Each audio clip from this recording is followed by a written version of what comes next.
All right, folks, welcome to another edition of an album ranking here. We're going to give you a double dose. As you can see, my partner, Chris Kiebzak. Today, we are going to explore the Kiss solo albums that were released in 1978. And we are going to not only rank them in order, real quick, since there's only four of them, we'll both give you our ranking on those, and then we're going to rank our top 10 Kiss solo songs from those four solo albums. So, Chris, tell me, why is it that nobody else has ever done this? Like Kiss has done it all on the same day. They released all solo album by each band member. Yeah. It really It, hasn't been done since, and nobody's done it as no one pulled it off like Kiss could do it anyways. it boils down to Bill Aucoin and Sean Delaney, but Bill Aucoin specifically, the manager, that very famous manager, managed a lot of bands. He passed away probably about 10 years ago. I had a chance to meet him when I was a kid in a Kiss convention. But anyways, he had a huge role in that. Peter and Ace were going to leave. I forget. I think it was Peter first. And he said, well, don't go and do solo albums. Everybody will do solo album. And it just, that idea just sort of came before Dynasty. So obviously, I mean, Peter and Ace were on less songs on the few albums before those than they were on them. So on albums like Love Gun and Rock and Roll Over. So really, I mean, well, Rock and Roll Over was a lot of them together, but they were sort of falling apart at the seams really quickly at that time. So I thought it was a amazing idea, so smart to do that. And basically, I think Bill was probably saying, "Look, I got four people bitching that they're the biggest thing in this band. Let's see who the biggest thing in this band is." I always thought that was funny because that's never been mentioned by anybody, and there had to be some. These guys just need to shut the hell up, and let's have them do solo albums and see what happens because all four were just as big as the other, more or less, obviously, with Gene being the biggest out of that entire band, especially at that time period. But yeah, I think it was smart to do. I also think it was overkill that sort of led to the end of the makeup era. It was sort of just becoming a carnival at that point. And then with Dynasty coming out and how that was, the whole, I hate saying it because that's all people say that when that album's talked about is the disco. But, it was nice to, before that record, to sort of get four different sounding albums. So I think whoever actual call that was after Bill's was very smart to do it that way. All right, so without further ado, I'll let you start. You rank all four of your Kiss solo albums, starting off with the one you feel is the least popular, or work your way up to your best. Gotcha. Well, I haven't found anyone yet that thinks different about this specific last spot, but it's got to be Peter Chris. For a couple of reasons. I love the record a lot. I do like it. It's obviously the least of the four, but it being so different and a very 50s, 60s kind of vibe, it reminds me of my grandparents a lot because when I would listen to that record, my grandparents would be like, "Oh, see, this is nice."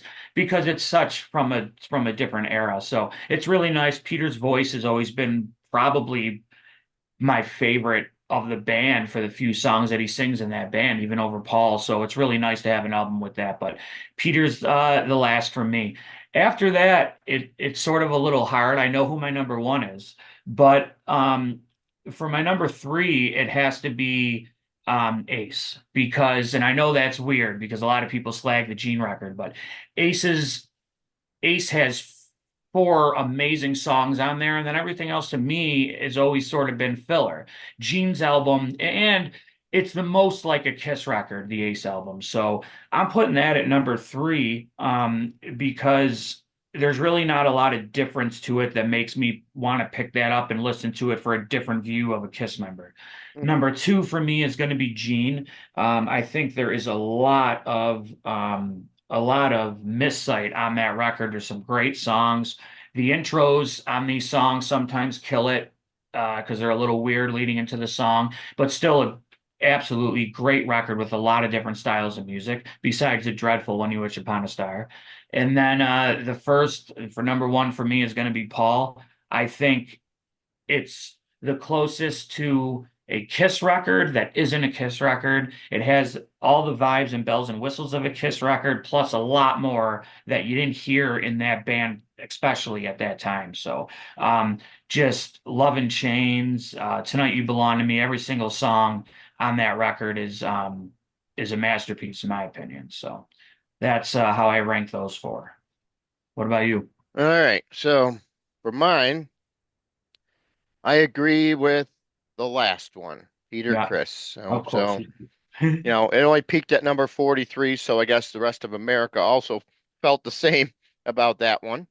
Sure. Um, yeah, a lot of stuff just not memorable. You don't hear that great hard luck woman type vocal, Black Diamond. You're not hearing that Peter Criss. You're getting a whole other side of him. Yeah. Um, which if you listen to the rest, listen to some of his solo releases down the road, it kind of gives you an indicator a little bit of how he was going to end up going on those solo albums. Yeah.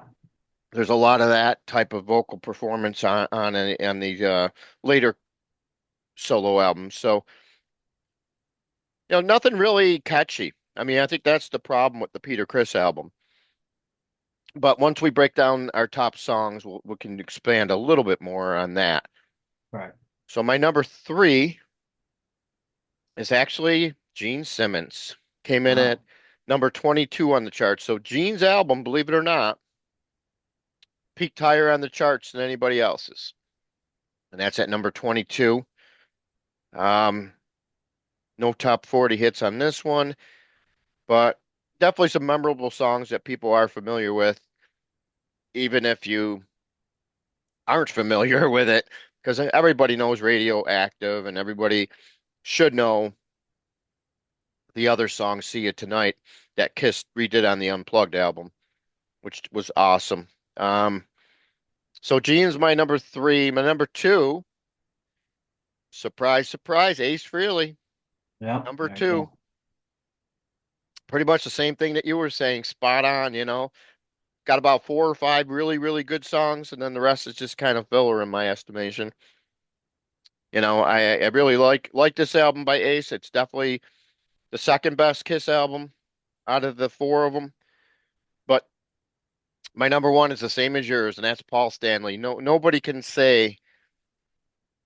I really don't know how they can say that Paul's is not the best because it's one solid song after another. He's got no filler on the album, and you can really see who the true songwriter was, because he didn't have any covers, Yeah. and he just simply just wrote some beautiful songs. And it's a shame that he only did a couple solo tours ever. That last one, I so wish I could have seen it because he played a bunch of songs from this album and then his latest album. But if I remember us right, he did quote as saying his next solo album might take another 28 years to come out. So Yeah. there's Yeah. hope. There's hope. Yeah. There is.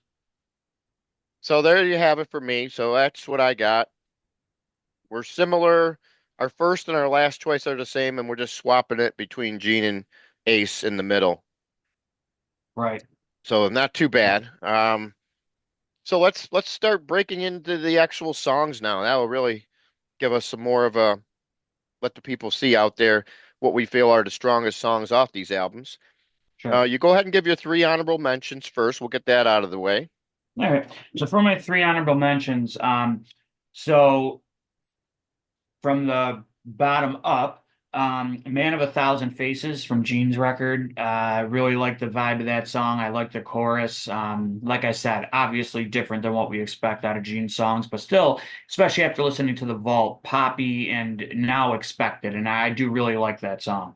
After that would be Wouldn't You Like to Know Me by Paul, which for some reason I'm guessing that's on your main list because that's it's a great song. And for some reason, I think of you when I hear that song. I don't know why, but Wouldn't You Like to Know Me? Amazing song. I actually sort of slept on that song for a while. I listened to the solo albums a lot as a kid and through my life, and that was one of the songs I was like, I can leave it. And they played it on the cruise, which I wasn't at, but after watching the videos like a freak for days after the cruise when it started.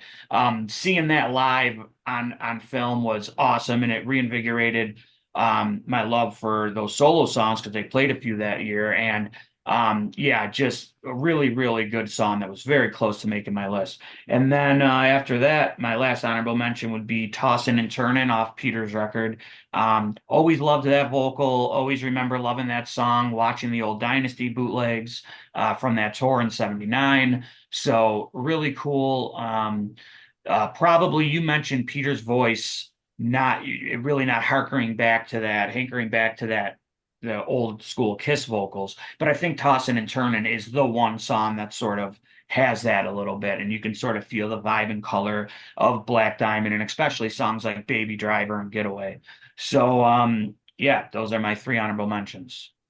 Okay. All right. So my three honorable mentions, I'm going to start it off with my lone Peter Criss representative, and that's I Can't Stop the Rain. Oh, yeah. I think it's the last song on the album. Yeah, yeah, yeah, Yeah, I mean, it took me that long to finally get into a Peter Criss song. I had to listen to it all the way to the end, and I said, "Wow, this song is actually really good," yeah. you know? And so that's what I got at my number 13. Number 12 is a song that reached number 46 on the charts. And I believe it was the only single released from the album, and that's Hold Me, Touch Me by Paul Stanley. Hmm, yeah. You know, that's why it's an honorable mention. It just isn't as strong as a lot of the other songs on that album. So, Well, that was the um, song they used in the solo commercial too, when they showed all four albums and played a little snippet of each. mm, "Hold Me, Touch Me" was the song that was the representation of that record. So, all right. And my last honorable mention is going to come from that same album, and it's All Right. wow, yeah, it's good. That is a good song. When I was revisiting it, I that was another one I sort of always pushed aside, and it really had a very cool vibe to it. Yeah, definitely a highlight of the album. Just not quite good enough to make the top 10 because as we get into this list, you'll see why. There are a lot of really good songs in my top 10 here. So Oh yeah, that's why these other ones are kind of on the outside looking in. All yep, cool. right, let's go ahead with 10 and 9. We'll do them in twos back and forth. Oh, okay, cool. Yeah, sounds good. So for my number 10, I'm going with from Gene's album, Burning Up with Fever.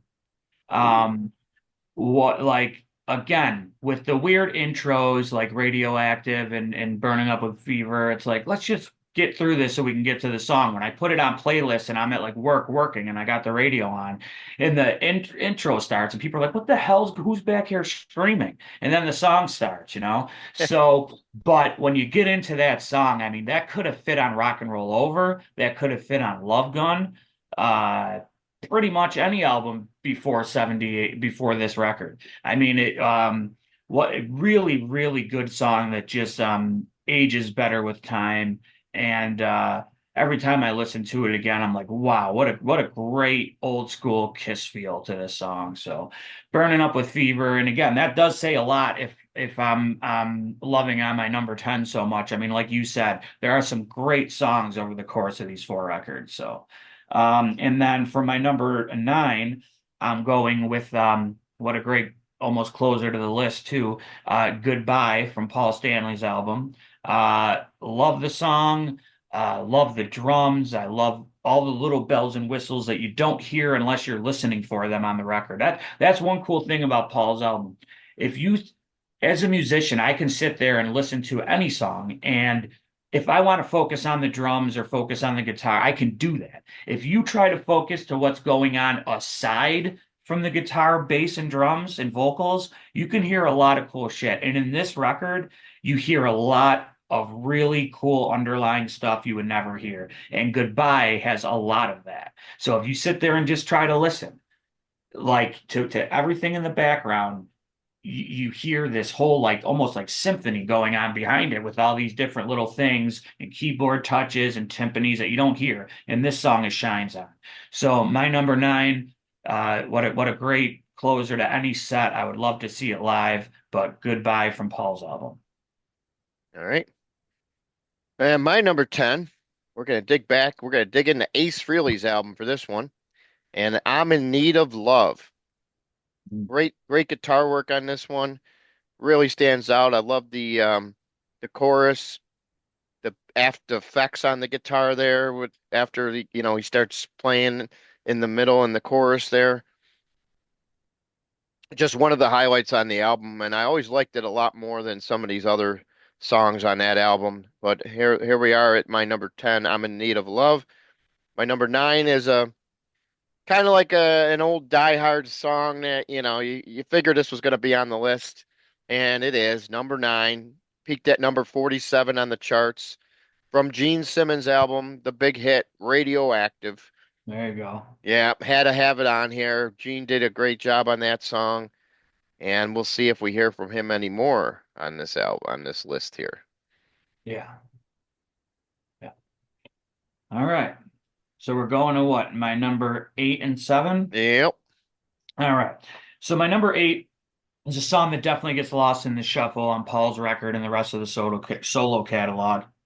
For some reason, this one always stood out as one of the top ones on the album for me, and that's "Love in Chains."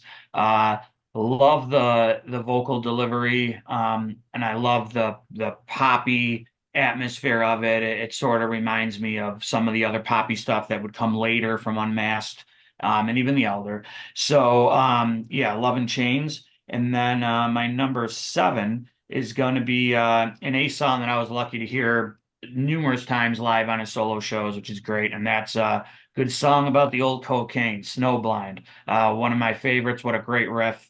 Um, just crushing and really cool that he still plays it from time to time. And, wish it was almost called something different with Sabbath having their Snowblind because I used to always get confused as a kid which Snowblind I was listening to, but definitely one of my favorites out of the four, and that's yeah, it's my number seven, Snowblind. Yeah, actually, another great Styx song as well. Oh yeah, correct. That's correct. All right, so my Okay. number eight. We're gonna go back to Ace Frehley again, and we're gonna rip it out, baby. One of the songs that he used to open up a lot of his shows with. Rip It Out, classic Ace Frehley song, probably the second best known song on his album. And he kicked it off in fine style, and that's where we got it at number eight here. My number seven is my shocking song of the thing. When I Oh, first started making this list, didn't even know this song existed, but it does, and it's great. And I'll probably move higher up my list as time goes on. But this time around, it is my number seven, and it's coming from Mr. Gene Simmons. you're really good at selling the anticipation here. Jesus, what is it? This is Mi- awesome. I'm excited to hear this. Mr. Don't say Make Believe. Oh, okay. All right. That's better than When You Wish Upon a Star, which I thought is where you were going. Mr. Make Believe. Yes.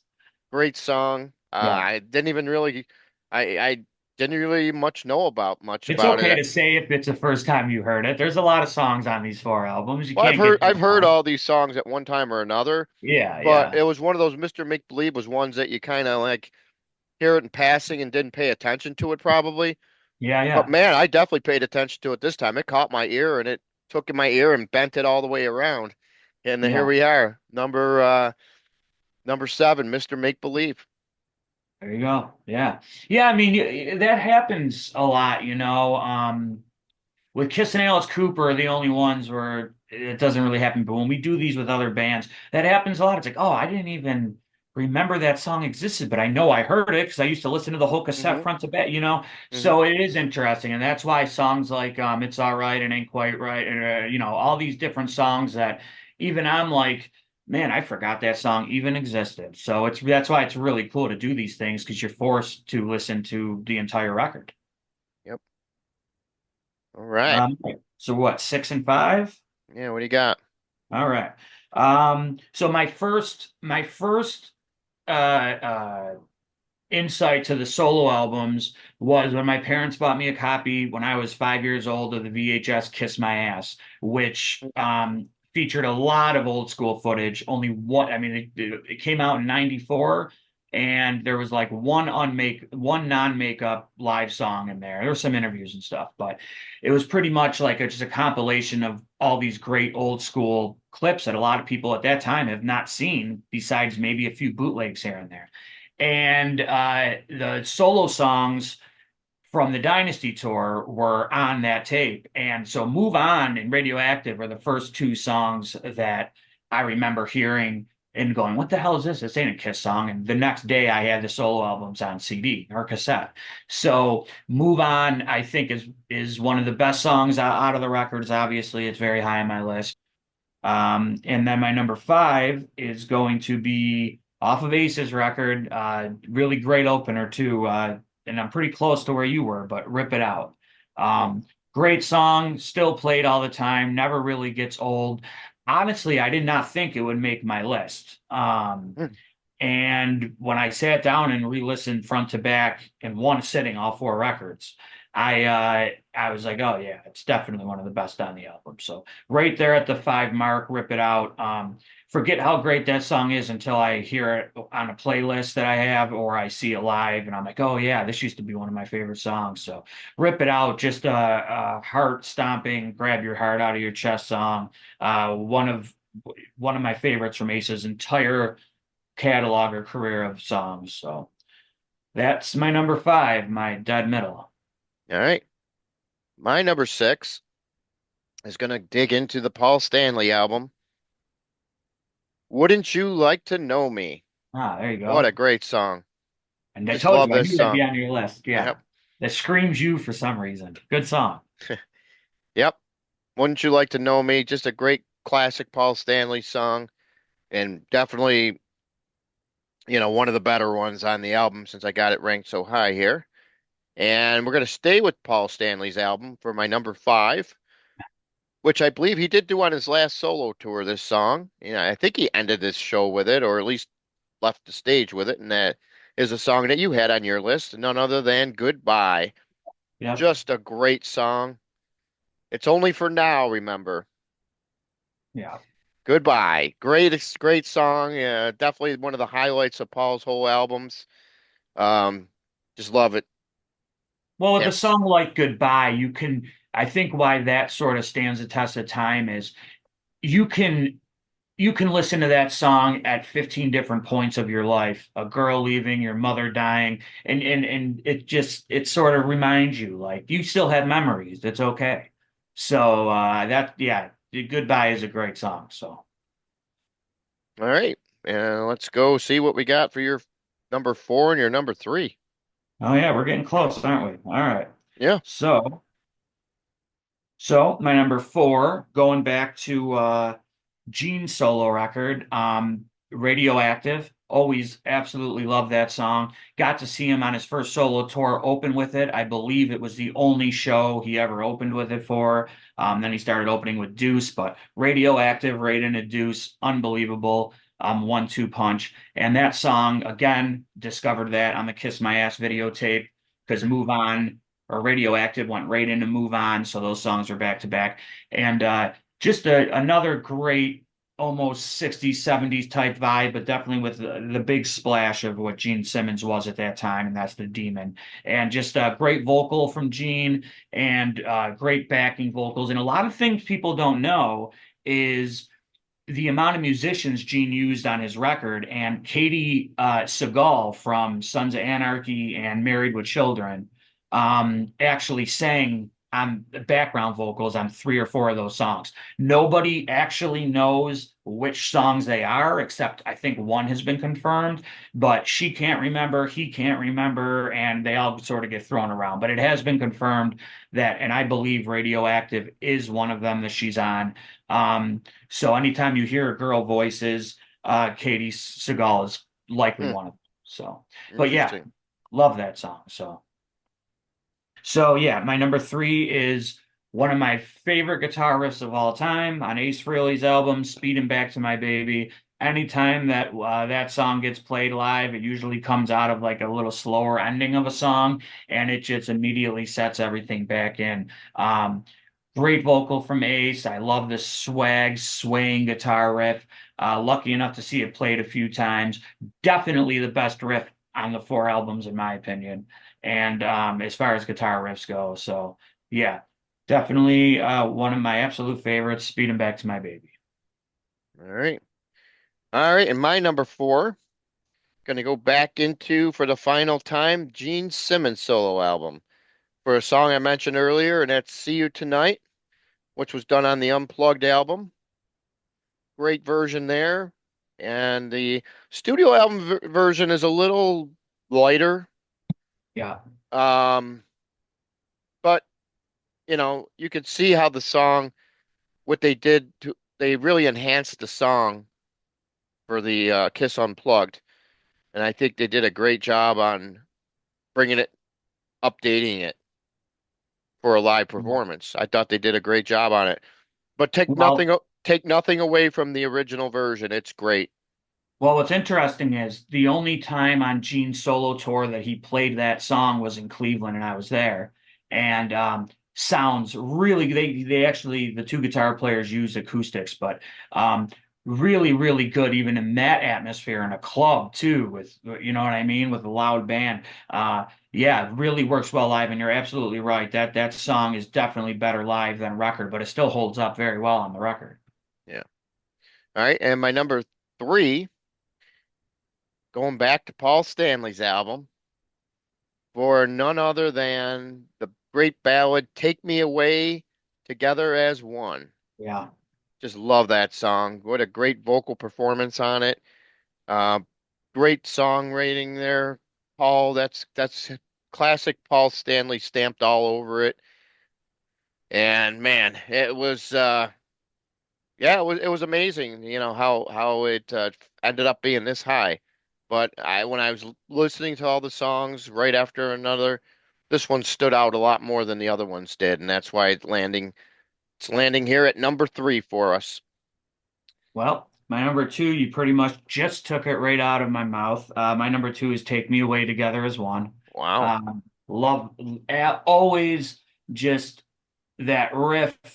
And that's one of the cool things about Paul's album is if you look at the structure, it's like slow riff building up to a big rock band Kiss thing. And that's what I love about Paul's album. That's why his album is represented most on my list, is because it just sort of there was a change and then it's Kiss. So it's like it's very fresh to listen to still with that Kiss thing. And this song with the way the acoustic guitar resonates and then it just sort of picks up and the bridge is different with another build up. The whole song is building up to this huge crescendo at the end where everything is just like a big band, like a symphony just completely shining through. So Take Me Away Together as one from Paul Stanley is my number two.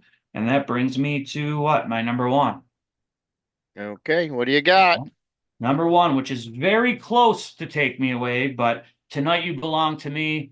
Definitely the best song on as a whole on all four records. Extremely dynamic, just like its predecessor on my list, and completely just brings you into this world where you're totally focused on the guitar playing, the songwriting, the vocals, the melodies, the lyrics. So that song probably, is right up there with the best of the best Kiss songs in the catalog.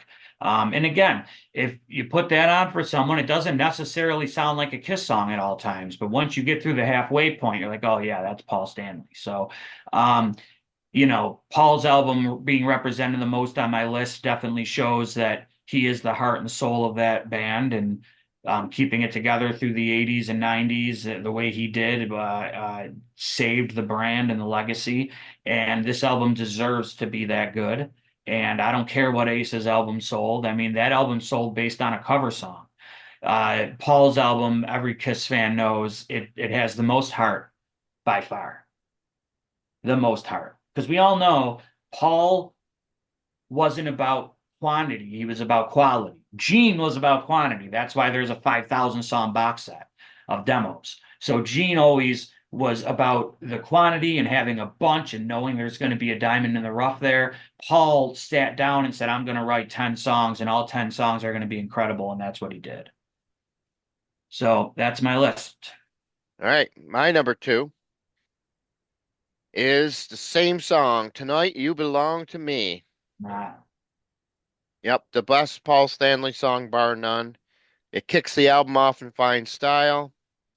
And, what else can be said about it? It's just one of those songs where, and the way he started it off with those particular lyrics, I think he won over a lot of people with those lyrics yeah, with that song on the first album because it's like every song on his album, they all just come one at a time. It has a nice flow to it, that album.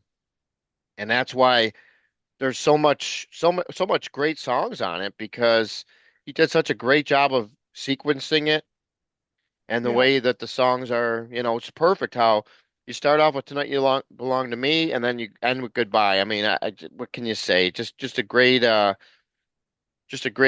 way to sequence the album and, Paul Stanley, unfortunately that's my number two. So yeah, yeah. I know you still got another one I to still got go. another one to go, but surprise, surprise, it's not Paul Stanley. That is surprising knowing Yep. you. So number one, I don't know. This riff is so familiar. Its song's been played all over the place by this guy, and I don't know. It's just I love hearing it. I love seeing him play it. Don't say it. Yeah, just I'm kidding. back, Yeah. back in the New York groove, Wow. baby. Yeah. Ace Frehley. Yeah. Funny thing is, it's not on my list, so I didn't even, Yeah. I forgot about it until, while doing this until you said that. Yeah, I don't know. interesting. I mean, that's just one song. It's always stood up to me. I know it inside and out.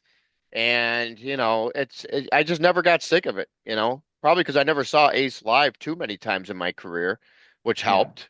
Um, and just a great song. And, it's a highlight of the Ace show, in my opinion, too. Whenever I saw Ace and he plays that one, and as soon as he starts it off, you know what's coming. And he always puts on a great performance in his live set, even if Yeah. the rest of his show sometimes is a little bit weak, Right. Yeah. as we've seen a few And you times. always get a chance to see the light up guitar and stuff, so that Hmm. always, helps. And that drum intro, getting people clapping along, that's a Yeah, huge thing. he'll never kick that one out of the set, that's for sure. We're from New York and we're not from the city, and I understand what the song's about, but like being from the state of New York, I think that does hold a place in our heart for that reason too.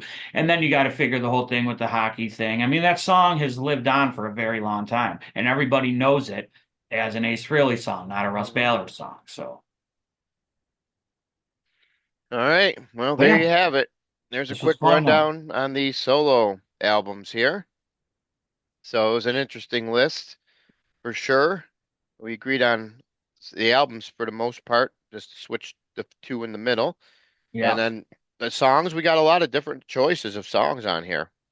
I was yeah. surprised you didn't have Mr. Make Believe on yours. Yeah, no, I almost put it in my runner-ups, but yeah, no, it is a good song though. I mean, like I said, all the albums have huge high points and not that many lows except Peter's. All right. So, yeah. Well, so there you have it. There's our quick rundown on the Kiss solo albums from 1978. And Chris had another idea we were talking about before the show that perhaps maybe we should do a top 10 solo albums of Kiss, not all the other ones, not counting the 1978, just to see what, We're talking solo songs though, right? You right. said albums. Yep. Yeah. Yeah. Okay. From the solo albums that they released. Yeah. So that would be very interesting because I'm not sure on the number of albums everybody's made, but I would have to say that Ace probably made the most. Oh, by far, yes, by Yeah. far. And honestly, Peter is next. Yeah. And then Gene, and then Paul. Paul technically has two records with Soul Station being out there, but that's a cover album. Yeah. So All right, very good. Cool. All right, well, thanks for coming aboard, giving us this rundown here. It's an interesting thing, and it was a great idea to come up with it. I thought it was very unique. Not too many bands you can do something like this for, where every single main member releases an album, and they Yeah. released all these albums on the same day back in 1978. Yeah. Something we've never seen again, and we probably never will, because how much talent can be out there where you can get every band member.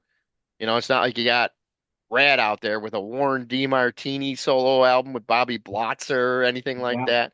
And Yeah. no bands were designed that way. These guys, we were just lucky that they all were songwriters and they all had sang songs. And I remember, if I'm right, Ace didn't even really start singing until Shock Me, right? That's the first song he actually sang on. That's the first song he sang. Yeah. He wrote many songs on those Right. first four records. But yeah, that's the first song he ever sang was Shock Me, correct. So that was only recorded a year before. Yeah, I think they pressured him to sing Cold Gin, and I think Getaway, I think he was originally going to sing, but he gave it to Peter. So if Yeah. I'm right on that, I'm sure someone will correct me if I'm wrong in the comments. But yeah, Just interesting though that how it took him all that time to finally sing a song on a Kiss album, and then he comes out and has one of the best Kiss albums, the solo albums, just right. phenomenal.